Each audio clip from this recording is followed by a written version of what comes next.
This is something I saw. This is a tweet from David Pollock. Good Lord, Lawd. Georgia football is insanely good. How dang good is the SEC championship going to be? Question mark, question mark, question mark. New school versus old school. Which one wins? Now, he came back later and said he meant Georgia defense. He backed up. Now, and I know you're going to tell me David Pollock is a Georgia guy, so obviously he's going to say this.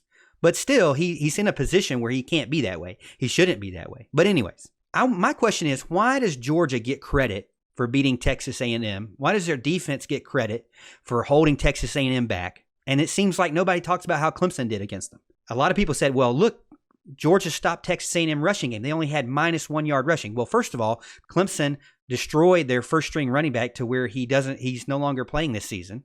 You know, I hope he gets better. I don't wish any injuries on anybody, but Clemson dominated Texas A&M in the rushing game. Mm-hmm. Second of all, Texas A&M did not beat Clemson in any statistical category except for, I believe, time of possession. Any relevant statistical category. I know there's probably some stat out there that they beat. Maybe, I think it was fourth down conversions. I get it. Wow, congratulations. But in any of the stat like total offense, first downs, things like that, no, Clemson beat them handedly. Now, Texas A&M against this good Lord stacked Georgia defense had more yards than Georgia and also had more first downs. So why is it that Georgia gets credit for beating Texas A&M, but it's like, well, Clemson hasn't really played anybody? Well, I think the main reason, of course, is Georgia's in the SEC, and and somehow, some way they look more dominant. Beating A&M by like 7, and then Clemson did by 14. Including a garbage touchdown at the end when it really should have been 21. I believe that beat the spread on you as well. So I know you weren't real happy with that outcome. But I mean, it's just nonsense. The whole country outside of the SEC is tired of the bias and the narrative. The only real reason they could have been giving the Dogs credit, for this win and not giving Clemson credit for the win in the beginning of the year is because we played them early in the year. A lot of people want to say they're not in their full groove at the beginning of the year, and that's fine, whatever. It's nonsense. Clemson wasn't in their groove at the beginning of the year either. Had they been, A&M probably would have got beat by 50, okay, because that's what they're doing to everybody else. I'm not buying that necessarily, is their excuse as far as, played them earlier in the year. So I'm just saying that's just really your only option. That's really the only thing you can kind of point to if you want to praise Georgia's win but not give Clemson credit for it in the beginning. I mean, at the end of the day, is there really any other reason than it's the SEC? And it just means more. It just means more. It really does. This team still, as everybody likes to remind us over on chat, this team still lost to South Carolina at home. They had 2 chances to win, I believe, and still, squandered them both away. But that leads me to the third question. Are we destined for a 2 SEC playoff? Is this going to happen?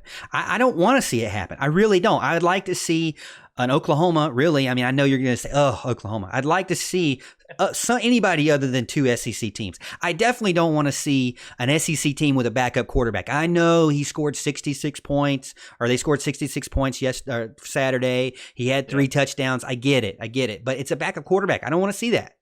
Yep. And it's Alabama, which, they need to sit on the sideline this time. But LSU, Ohio State, Clemson, Georgia, obviously what I'm talking about is LSU, Georgia have to play each other. Right. Now, Ohio State travels to Michigan this weekend, and they're going to play the winner of Minnesota, Wisconsin. Clemson's got to play South Carolina, and then probably Virginia Tech or Virginia, depending on who wins that.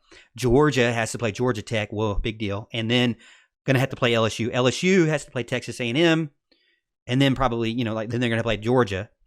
But Oklahoma's got some big games coming up. They got Oklahoma State, and then they probably got Baylor. Mm-hmm. Utah eventually is going to have to play Oregon, which, is not a big deal anymore because Oregon lost. Al, sorry about that. I know you picked them earlier on in the year. Sorry, so apologies there. Alabama's got to play Auburn, which people are saying they're going to blow them out still. It's really, their wide receiver core is so good. A monkey could throw the ball to them. Yeah. So, but my question is, LSU loses.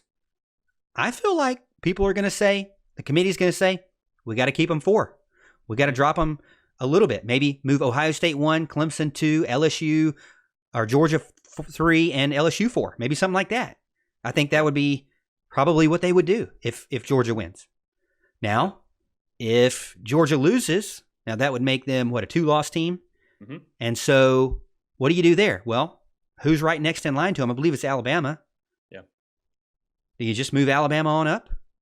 And then if you do that, if Alabama's 4, does that mean that, Utah and Oklahoma have no shot anymore to jump them? Is there enough left in the tank for Utah and Oklahoma to show anybody or prove anything?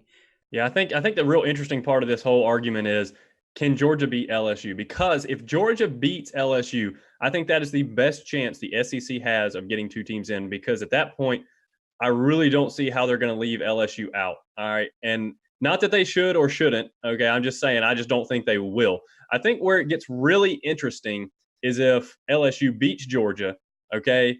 That throws Georgia out. Georgia has a terrible loss to a bad South Carolina team. They would lose in the championship. Okay. They're 2 loss. They're out. So now you got to start worrying about Alabama. And then it comes down to Alabama. It comes down to Utah. And of course, that is assuming Utah wins out.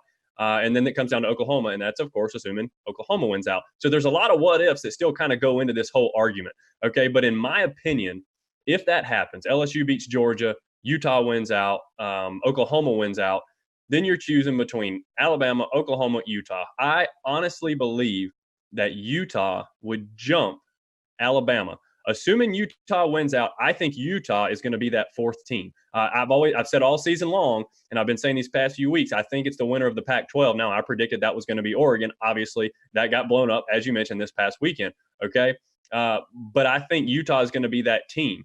Now, if they were to lose, okay, and let's say you have it Alabama versus Oklahoma. Oklahoma has won their championship. Man, then it becomes really interesting. Do they give Oklahoma that same good graces and let them jump Alabama? They want to talk about how the championship is important. Okay, they always want to talk about how that is. Now we've seen that not necessarily be the case with Bama. It's happened that way before, but I really think that they're going to jump Oklahoma as well. I really think Oklahoma would jump and get that spot.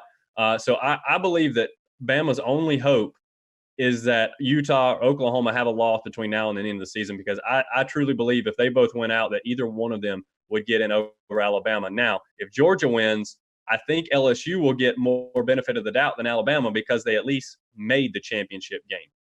And now I think LSU is going to beat Georgia.